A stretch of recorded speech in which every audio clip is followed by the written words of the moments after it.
உங்க புருஷனோட குழந்தை என் வயித்துல வளருது, என்ன கொன்னுடாதீங்கக்கா. அக்ஷயா மருமகளே, ஏன் இப்படி தரையில படுத்திருக்க? ஒன்னும் ஆகாது, யூ டோன்ட் வரி. எந்திரிமா மருமகளே. என்னது அந்த அத்தை எதுக்கு அக்ஷயாவை மருமகளேன்னு கூப்பிடுறாங்க? பிரகாஷ், நான் தான் உங்க வைஃப். உங்க அம்மா எதுக்கு இவள இந்த வீட்டு மருமகன்னு சொல்றாங்க? என்னதெல்லாம்? அவன்கிட்ட ஏன் கேக்குற? நான் சொல்றேன் கேட்டுக்கோ. ஏன்னா நீ ஒரு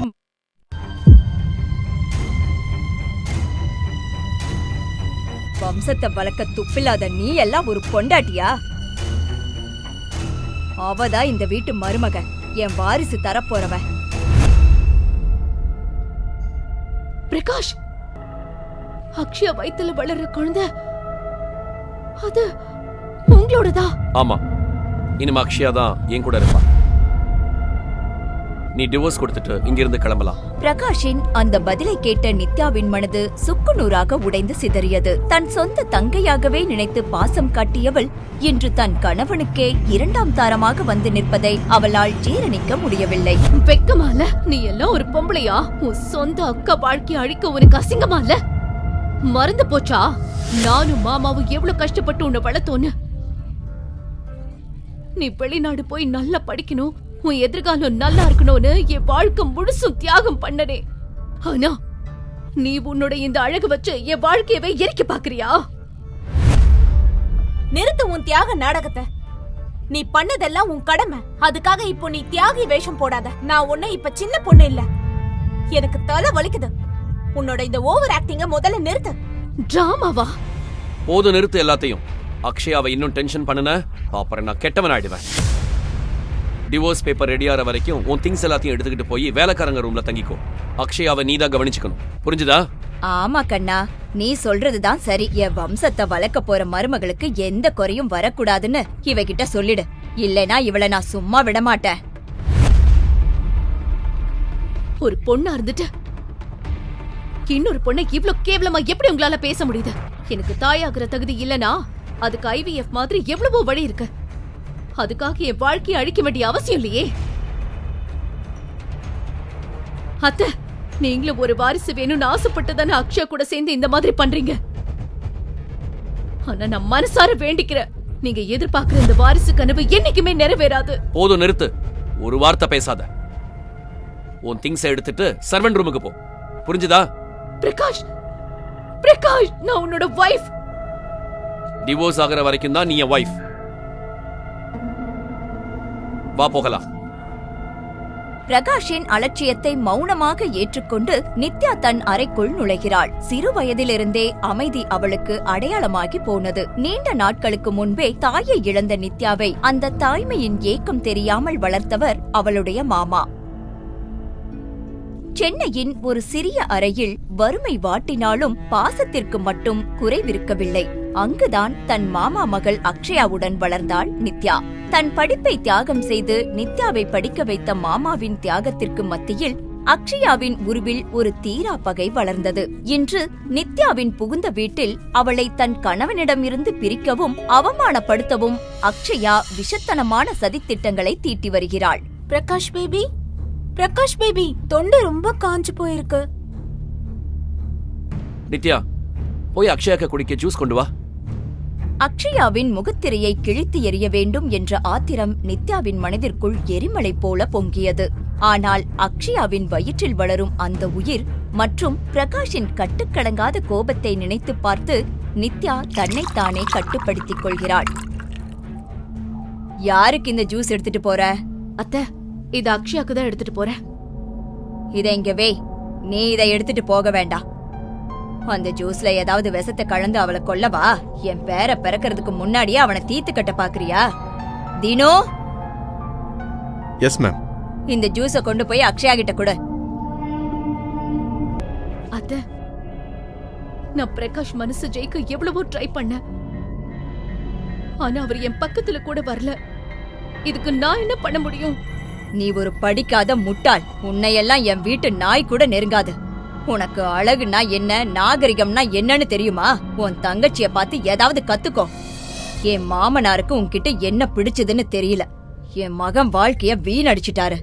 படிக்காத தற்குறிய கூட்டிட்டு வந்து இந்த அரண்மனையில உட்கார வச்சுட்டாரு. போதும், இன்னும் கொஞ்ச நாள்ல பிரகாஷ் உன்னை விவாகரத்து பண்ணிட்டு அக்ஷயாவை கல்யாணம் பண்ணிப்பா. இப்போ எதுக்கு இங்க நின்னு வேடிக்கை பாக்குற? ஃபெனாயில் எடுத்துட்டு வந்து வீட்டை கிளீன் பண்ண.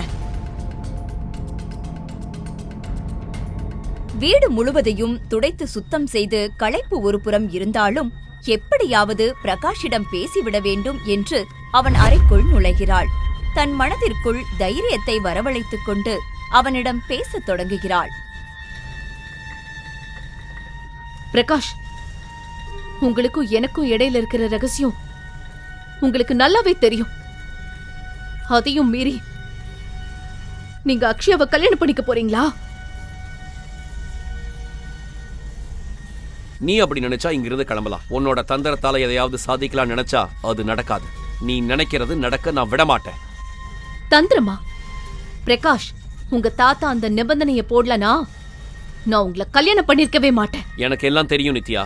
உன்ன மாதிரி குடிசையில வளர்ற பொண்ணுங்களுக்கு புத்தி எப்படி இருக்கும்னு எனக்கு நல்லாவே தெரியும். நித்யாவின் வார்த்தைகளில் இருந்த நியாயத்தை புரிந்து கொள்ள மறுத்த பிரகாஷ் கோபத்தோடு அறையை விட்டு வெளியேறினான். நித்யா வழக்கமாக படுக்கும் படுக்கை இன்று அவளுடைய தங்கை அக்ஷயா ஆதிக்கத்துடன் படுத்திருந்தாள். எரியும் நெருப்பில் எண்ணெய் ஊற்றுவது போல அக்ஷயா ஒரு கொடூரமான திட்டத்தை தீட்டினாள். இப்ப இருக்க உண்மையான கச்சேரி. நித்யா, எதுக்கு சோப்பு தண்ணிய தரையில கொட்டி வச்சிருக்க? நான் இப்போ விழுந்திருப்பேன். பிரகாஷ், பிரகாஷ், பிரகாஷ், இங்க பாருங்க. பிரகாஷும் அவன் அம்மாவும் பதறிக்கொண்டு ஓடி வருகிறார்கள். பிரகாஷ், இவ என்ன தள்ளி விட்டு என் குழந்தைய அழிக்க பாக்குறா. பிரகாஷ், நான் தண்ணிய கொட்டல. வாய மூடு. எதிர்த்து பேசுறியா? அம்மா, எந்த சூழலிலும் நித்யாவை இந்த வீட்டை விட்டு வெளியேற பிரகாஷ் அனுமதிக்க மாட்டான் என்று அவள் மனம் நம்பியது. இப்பவே என் வீட்டை விட்டு வெளியே போ. பிரகாஷ், ப்ளீஸ், நான் எங்க போவேன்? நான் உங்க பொண்டாட்டி. ப்ளீஸ் என்ன இப்படி பண்ணாதீங்க பிரகாஷ். நீங்க எப்படி சொல்றீங்களோ நான் அப்படியே வாழறேன். ஆனா வீட்டை விட்டு துரத்துறாதீங்க. Please, please, please, please, please, please Prakash, please. நான் இப்ப எங்க போவேன்? தான் விரித்த சதிவளை இவ்வளவு கச்சிதமாக பழித்ததை எண்ணி அக்ஷயா தன் மனதிற்குள் வஞ்சகமாக சிரித்துக் கொண்டாள். தன் பாதையில் இருந்த முள் நிரந்தரமாக அகற்றப்பட்டு விட்டது என்று அவள் மமதையில் மிதந்தாள்.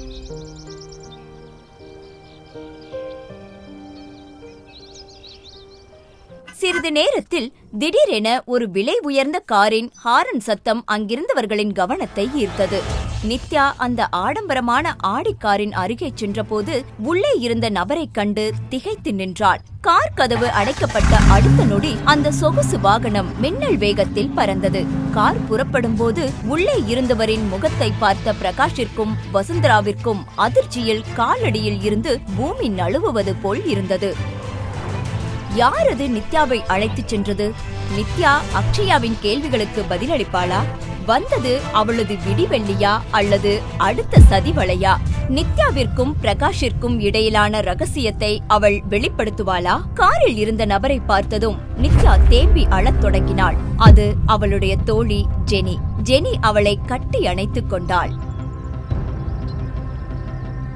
அழாத நித்யா, உனக்கு நடந்த ஒவ்வொரு கொடுமைக்கும் நம்ம கண்டிப்பா பழி வாங்கணும். என்கிட்ட ஒரு சூப்பரான பிளான் இருக்கு. ஆனா அதுக்கு முன்னாடி எல்லாத்தையும் எனக்கு தெளிவா சொல்லு. எப்போதும் பிரகாசமாக மின்னும் நித்யாவின் கண்கள் இன்று அழுது அழுது வறண்டு போயிருந்தன. அவளது முகத்தில் அந்த வலி அப்படியே தெரிந்தது. சில நாட்களுக்கு முன்னால் அவள் வாழ்க்கையில் வீசிய அந்த புயலை அவள் நினைத்து பார்க்கிறாள். என்னால எப்பவுமே அம்மாவாக முடியாதா? நான் ஒரு குழந்தைய பெற்று தருவேங்கிற நம்பிக்கையில தானே இந்த கல்யாணமே நடந்தது. இப்ப எப்படி ஒரு குழந்தைய பெத்துக்குவேன்? நித்யாவின் கையில் இருந்த ரிப்போர்ட் நழுவுகிறது. அவளது வாழ்வின் அத்தனை மகிழ்ச்சியும் சோகமாக உருவெடுத்தது. எனக்கு தெரியும் உன் மேலதான் தப்பு இருக்குன்னு.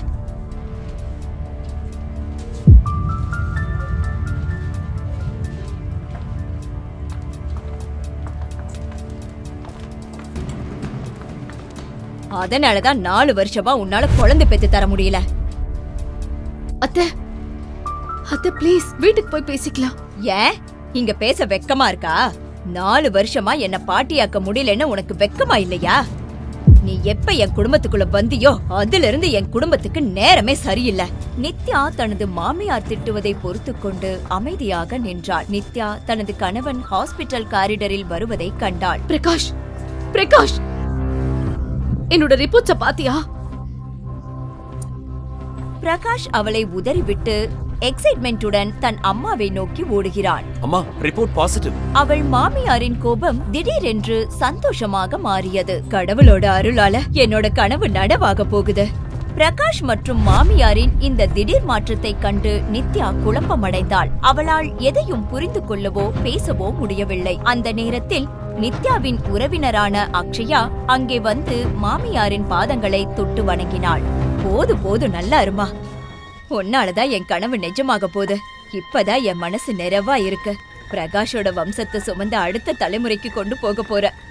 இதை கேட்ட நித்யா இடி விழுந்தது போல் செயலற்று நின்றாள். யாரை தன் உடன்பிறவா சகோதரியாக எண்ணி அன்பு காட்டினாலோ அதே அக்ஷயா தன் வாழ்க்கையை சிதைப்பவளாக மாறுவாள் என்று அவள் கனவிலும் நினைக்கவில்லை.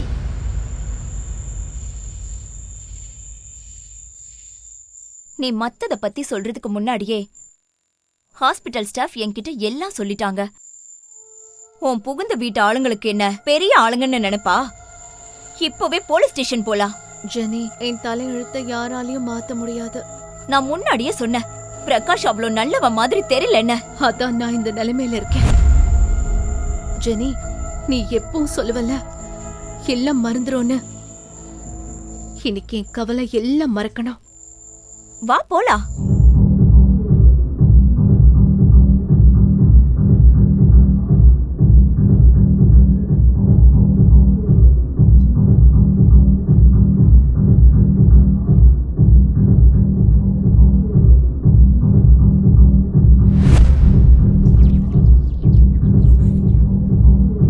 எப்படி இருக்கு? ப்ளீஸ், என் வயித்துல உன் புருஷன் குழந்தை இருக்கு. என்ன கொன்னுடாதக்கா. எனக்கு டிவோர்ஸ் வேணும்.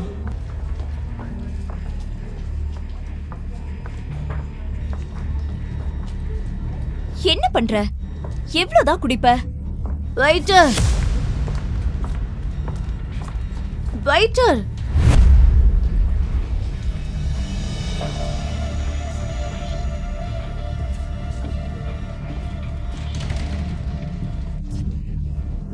நித்யா போதும் நிறுத்து. டேனி, நித்யா இவள ரூம் நம்பர் 607க்கு கூட்டிட்டு போங்க. 607? ஆனா நீங்க. நித்யா, நீ அவங்க கூட போ. நான் ஏடிஎம் போயிட்டு காசு எடுத்துட்டு வரேன். ஜெனியும் நித்யாவிற்கு எதிராக சதி செய்கிறாளோ என்ற ஐயம் எழுகிறது. அன்று இரவு நித்யா மதுவின் பிடியில் முற்றிலும் தன்னை இழந்திருந்தாள். போதையில் அவளது கண்கள் சொக்கி கால்கள் தள்ளாடின.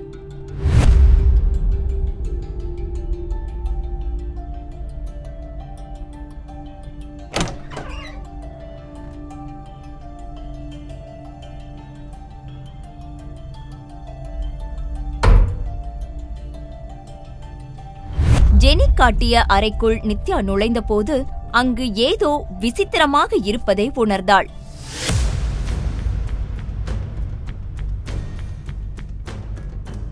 இருளில் ஒரு நிழல் தன்னை நெருங்கி வருவதைக் கண்டு அவள் உடல் நடுங்கியது.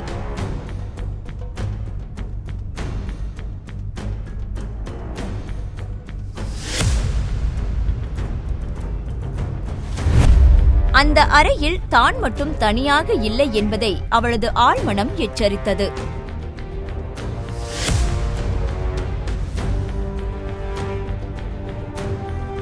முதலில் ஒரு நிழலின் அசைவாக தெரிந்த அது திடீரென தரையில் ஒரு உருவமாக தோன்றிய போது நித்யாவின் இதயம் நின்றது.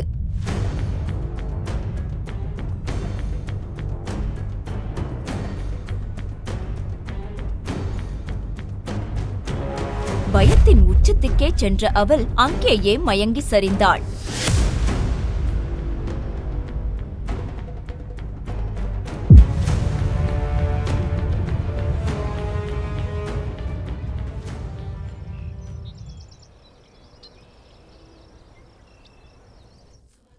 மறுநாள் காலை நித்யா விழித்தபோது அவளது தலை பாரமாக இருந்தது. நேற்று இரவு போதை அதிகமாக இருந்ததால் ஹோட்டல் அறைக்குள் நுழைந்த பிறகு என்ன நடந்தது என்பது அவளுக்கு நினைவில்லை. படுக்கை விரிப்பை நீக்கியது கூட நினைவில்லாத நிலையில் எழுந்திருக்க முயன்றபோது தன் வயிற்று பகுதியில் ஒரு கணத்தை உணர்ந்தாள். அவளது வயிறு உப்பி இருப்பதைக் கண்டு பேரதிர்ச்சி அடைந்தாள். கண்ணாடி முன் நின்ற நித்யாவின் உணர்வுகள் மரத்து போயின.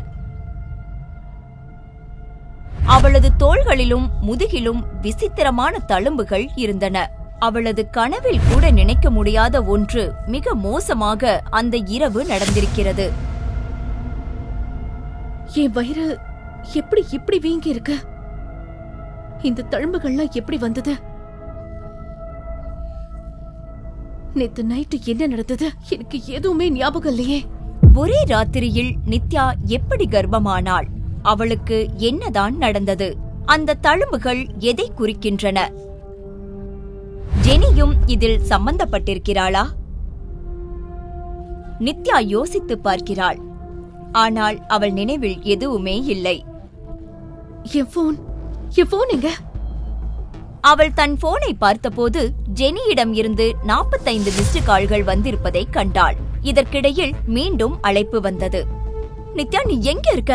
நேத்து நைட்ல இருந்து உன்னதான் தேடிட்டு இருக்க. நான் ஐ திங்க் ஹோட்டல் ரூம்ல. ஒரு தடவை ஹோட்டல் ரூம் நம்பர் செக் பண்ணி சொல்லு.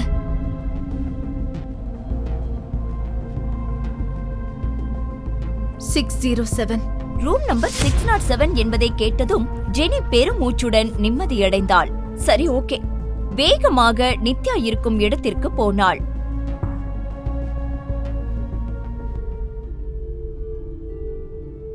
இது நீ எப்படி இந்த நிலைக்கு வந்த? உனக்கு என்ன ஆச்சு? உன் வயிறு மட்டும் எப்படி இப்படி உப்பி போயிருக்கு? நாம இப்பவே டாக்டர் கிட்ட போயே ஆகணும்.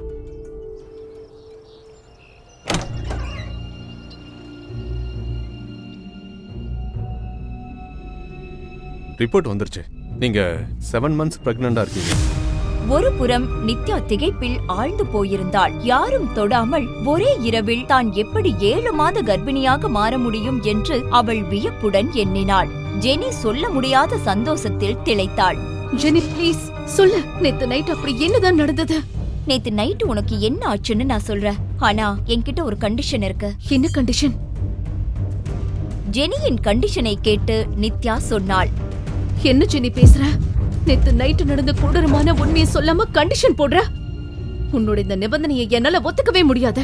ஜென்னியின் அந்த நிபந்தனை என்னவாக இருக்கும்? நேற்று இரவு நடந்த உண்மையை நித்யா விரைவில் அறிந்து கொள்வாளா? நேற்று இரவு நடந்த உண்மையை நித்யா அறிந்து கொள்ள போராடி கொண்டிருக்கும் அதே வேளையில் மறுபுறம் பிரகாஷுடன் வந்த அக்ஷயா ஹாஸ்பிட்டலில் செக்அப் செய்து கொண்டிருக்கிறாள். அவள் ஒரு புதிய நாடகத்தை அரங்கேற்றிக் கொண்டிருந்தாள். எல்லாம் நல்லாதான் இருக்கு. இருந்தாலும் ஒரு நாள் மட்டும் இவங்க எங்க அப்சர்வேஷன்ல இருக்கட்டும். Okay, thank you doctor. நம்ம குழந்தைங்களுக்கு ஏதாவது ஆச்சுன்னா நான் செத்துருவேன். எனக்கு ரொம்ப பயமா இருக்கு. இல்ல நீ டென்ஷன் ஆகாத. நான் இருக்கிறப்போ அந்த நித்யாவால நம்ம குழந்தைய ஒண்ணும் பண்ண முடியாது. நீ டென்ஷன் ஆகாம இரு. பத்திரமா உன்னை பாத்துக்கோ. நான் உனக்கு குடிக்க ஜூஸ் கொண்டு வரேன். ஓகே?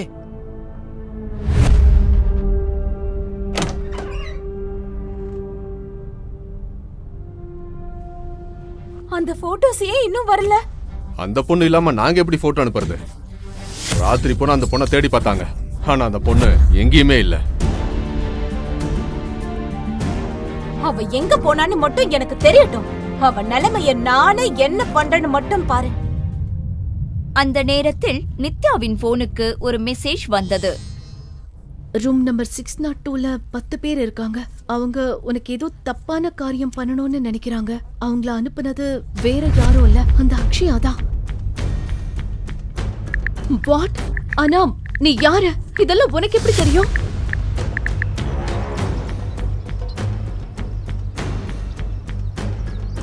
ஆமா, நேத்து ராத்திரி உன் கூட இருந்தது நான் தான். உன் வாழ்க்கையே இப்ப முழுசா மாறப்போகுது.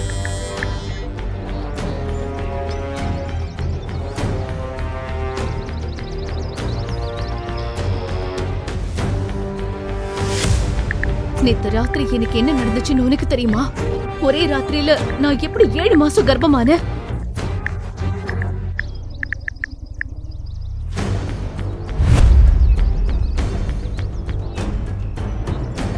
நேத்து ராத்திரி நடந்த எல்லா விஷயமும் எனக்கு தெரியும். நீ எதுக்கு தயாரா இருந்தா மட்டும் எனக்கு ஃபோன் பண்ணு. உன் முடிவை நிதானமா யோசிச்சு சொல்லு.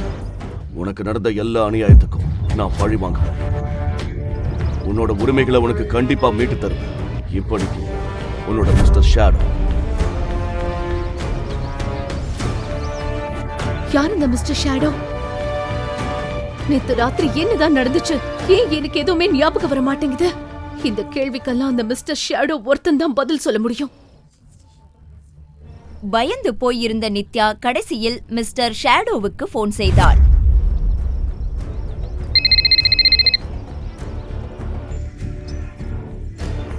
ஹலோ நித்யா, நீ எனக்கு ஃபோன் பண்ணுவேன்னு எனக்கு தெரியும். இப்ப சொல்லு, நீ என்ன முடிவு பண்ணிருக்க? முதல்ல நீ யாருன்னு சொல்லு. என்கிட்ட இருந்து உனக்கு என்ன வேணும்?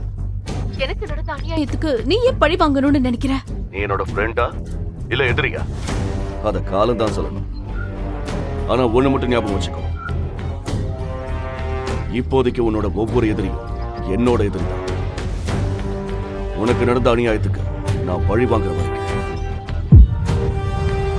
இந்த மிஸ்டர் ஷேடோ யாரு?